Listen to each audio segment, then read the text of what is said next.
In Berlin, April 30th, 1945, the bombs above, the bunker below, and one man waiting in darkness.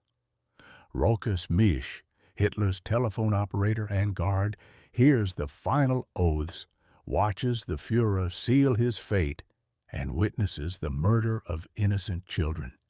He is the last link to the Führerbunker, and what he reveals will haunt you. In the final hours of the Third Reich, as the Red Army encircled Berlin and the roar of Soviet artillery shook the concrete above, a chaos of desperation reigned below in the underground Führerbunker. Among the few who stayed was Rokas Misch, SS member, personal telephonist, courier, guard. He heard Hitler's last messages. He witnessed Hitler's suicide and saw the Goebbels children, 6 young lives extinguished by their own mother in a moment of ideological despair. For decades, Misch kept silent. Now, through his testimony and memoirs, we peel back the myths and illusions to reveal, without embellishment, the human darkness at the heart of collapse. Chapter 1. Early Life of Rokas Misch. Rokas Misch was never destined for greatness. Born in 1917 in Upper Silesia, his father was killed during the First World War, before the boy's birth. Raised by past relatives in modest circumstances, Misch's life was marked not by privilege, but by hardship and a yearning for stability. When Adolf Hitler rose to power and Germany was swept by nationalist fervor, Misch joined the SS in 1937.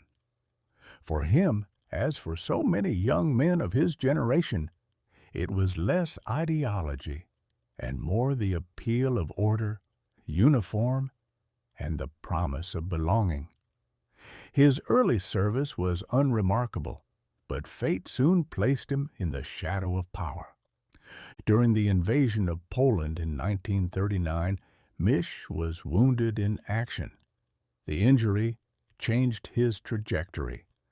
Deemed unfit for further combat, he was transferred into a role that brought him astonishingly close to Hitler himself. He became part of the Führer's personal staff, serving as courier, guard, and eventually as a telephone operator. Misch was not a policymaker, nor was he a strategist. He was, in his own words, a simple soldier, but one whose duties tethered him daily to Hitler's inner circle. He accompanied the dictator on travels, worked in his headquarters, and came to know the rhythm of his routines. It was a proximity that would forever entangle his name with the fate of the Third Reich. By early 1945, the war was lost. Allied armies advanced from the west, while the Red Army crushed resistance from the east. Germany lay in ruins, cities reduced to rubble, supply lines strangled. As the noose tightened, Hitler retreated to his underground fortress beneath the Reich Chancellery in Berlin, the infamous Führerbunker. It was into this world of concrete walls and stale air that Rokas Misch descended, tasked with maintaining the bunker's telephone switchboard. What he found there was less a military headquarters than a tomb already prepared for its occupants. Life in the bunker was claustrophobic and surreal. The rooms were cramped, the corridors narrow, the atmosphere damp and heavy. Generators buzzed, light bulbs flickered, and the thunder of Soviet artillery shook the ceilings.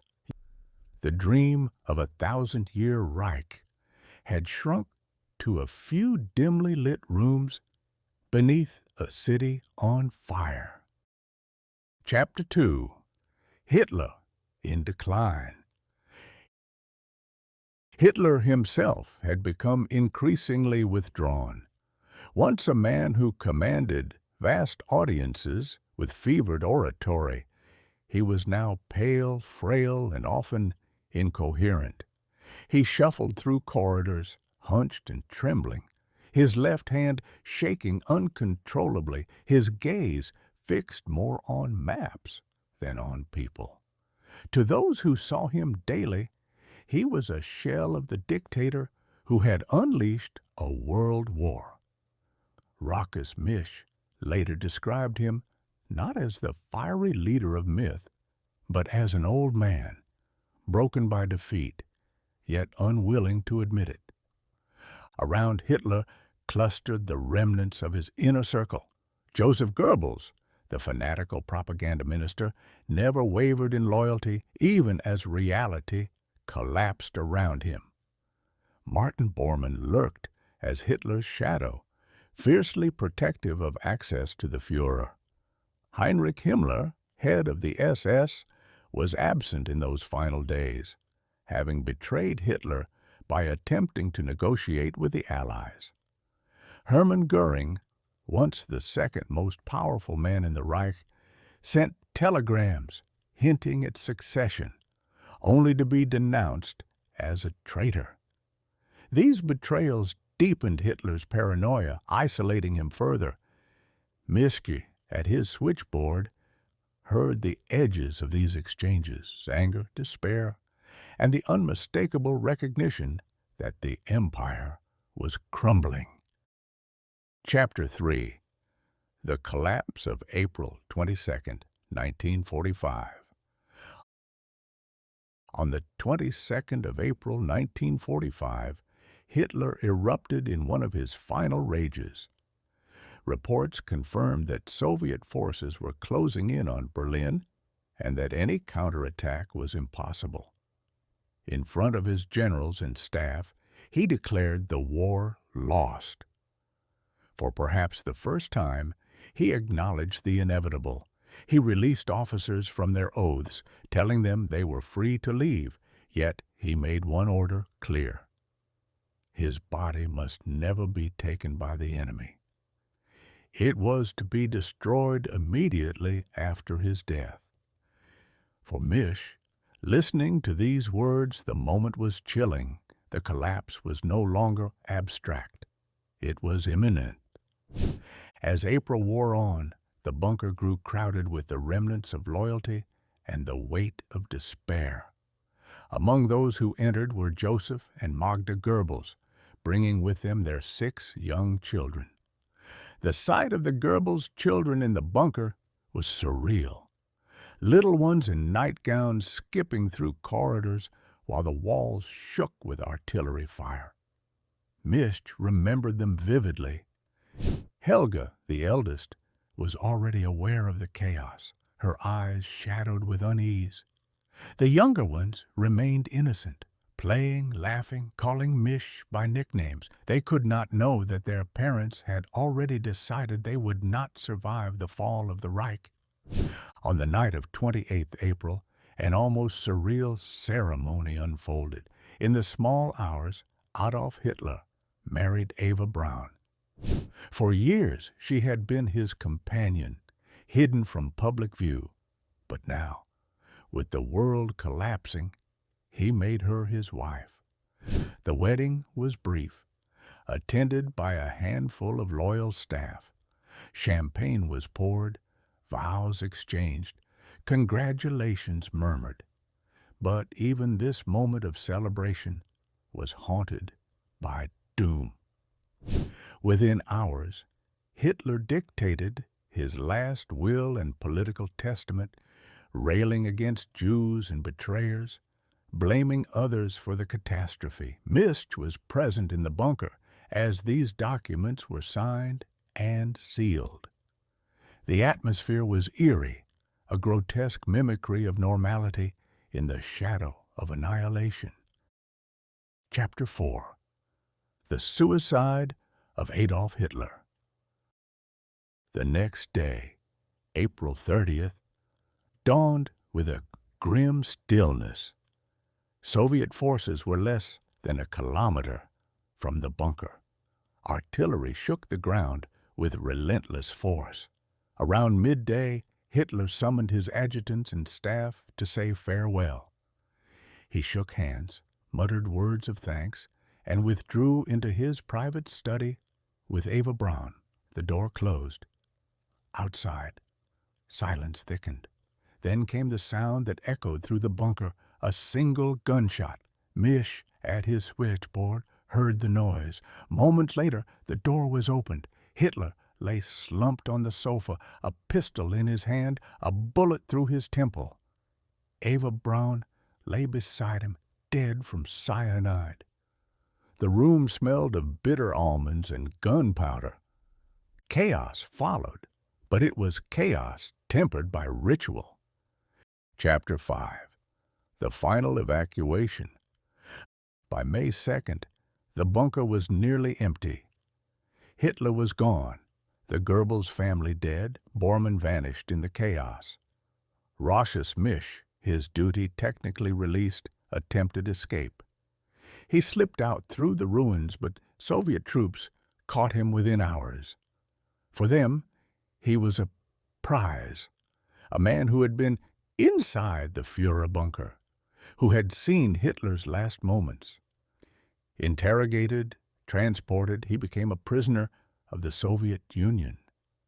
For nearly 9 years he remained in captivity, enduring forced labor and bleak winters before being released in the mid-1950s. Returning to a divided Germany, Misch lived a quiet life in Berlin. He married, ran a small business, and avoided the public eye. For decades, he spoke little of his time in the bunker. When conspiracy theories flourished, that Hitler had escaped, that the suicide was faked, Misch eventually broke his silence. He confirmed what he had seen, the suicide, the burning of the body, the deaths of the Goebbels children. He dismissed escape theories as fantasies. In his memoir, The Last Witness, published near the end of his life, he detailed the claustrophobic atmosphere of those final days, the smells, the sounds, the sense of doom. Yet Misch remained a controversial figure. He insisted he was merely a soldier, a servant carrying out orders, unaware of the Holocaust and the regime's greatest crimes. Historians have debated his claims, questioning how much ignorance was possible for someone so close to Hitler. But whether complicit or naive, his testimony provides a unique window into the bunker. Unlike generals who wrote memoirs to justify themselves, Misch's account is that of an observer, a man whose job was to connect calls, guard doors, and sit silently as history imploded around him. What he left us is not a tale of strategy, but of atmosphere. The claustrophobia of sealed rooms, the fear etched on faces, the laughter of children doomed by their own parents. Through Misch's eyes, the bunker becomes not a place of legend, but a mausoleum of ideology, where paranoia and despair reduce the mighty to ashes. He described Hitler not as a monster in those final days, but as a frail man, physically broken, spiritually empty, clinging to an illusion of control. That image alone dismantles much of the myth-making that still surrounds the dictator. Chapter 6. The Last Living Witness. When Rochus Misch passed away in 2013 at the age of 96, a chapter of world history quietly closed. He was the last surviving witness to Adolf Hitler's final hours in the Führerbunker. The final voice able to recall with clarity the atmosphere of those suffocating rooms where an empire collapsed. His memories had carried for nearly 70 years the weight of being present at history's most infamous ending. Misch did not see himself as a hero, nor as a villain. In his words, he was just a soldier who followed orders. That explanation never silenced the debates around his role. Critics argued that no man so close to Hitler could have been truly ignorant of the regime's crimes. Supporters countered that his position was clerical, not political, that he was a messenger, a switchboard operator, a bodyguard, not a policymaker. Yet, beyond this debate, his testimony remained unique.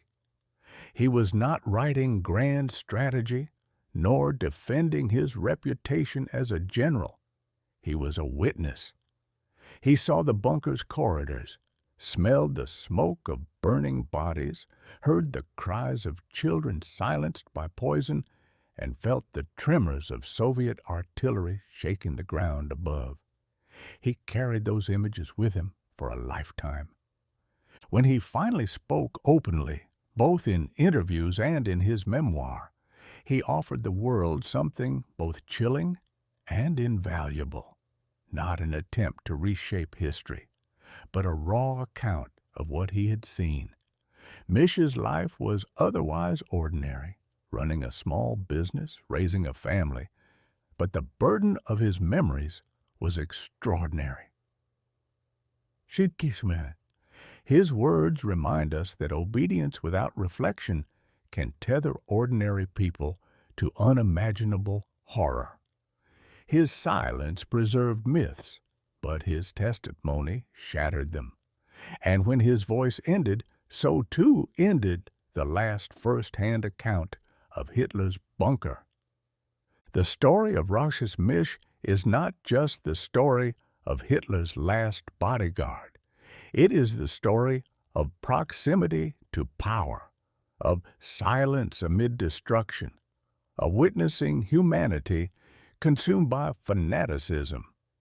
In his memory, we confront the truth of the bunker, not to glorify, but to remember, and to ensure such darkness never returns.